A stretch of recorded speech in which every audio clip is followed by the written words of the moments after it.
আচ্ছা, আপনাদেরকে যদি জিজ্ঞেস করা হয় যে সকালবেলা তো উঠেই আপনি কার সাথে থাকতে পছন্দ করবেন, দেবতাদের সাথে না রাক্ষসদের সাথে, আপনারা বলবেন যে কি ফালতু কথা বলছেন, সকালবেলায় ওঠে যে দেবতাদের সঙ্গে থাকবো তবেই তো ভালো থাকবো, রাক্ষসদের সাথে সকালটা কি ভালো যাবে?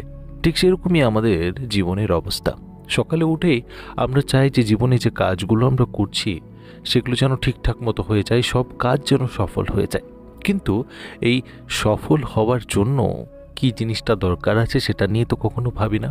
নমস্কার শ্রোতা বন্ধুগণ, লোকনাথ বাবা ইউটিউব চ্যানেলের সকালের পডকাস্ট শুনছেন আপনি।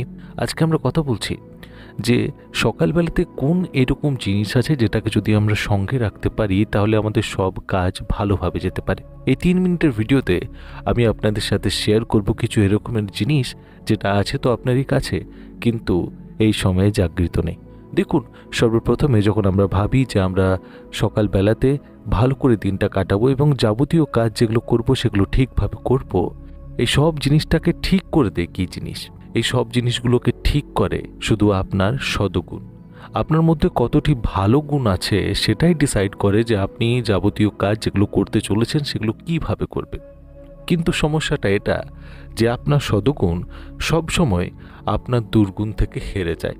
এবারে এটা তো আপনি শুনেইছেন যে আমাদের মধ্যে যে ভালো মনটা আছে সেটা কখনো বেরোতে চায় না, শুধু এই কারণে কেন কি বাইরে অনেক খারাপ জিনিস রয়েছে।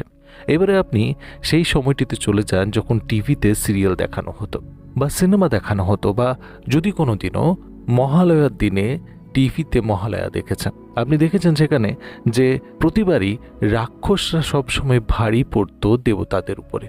দেবতাদের কাছে তো সদগুণ আছে, কিন্তু রাক্ষসরা তাকে বারবার হারিয়ে দিত। ঠিক সেরকমই আমাদেরও আজকের অবস্থা।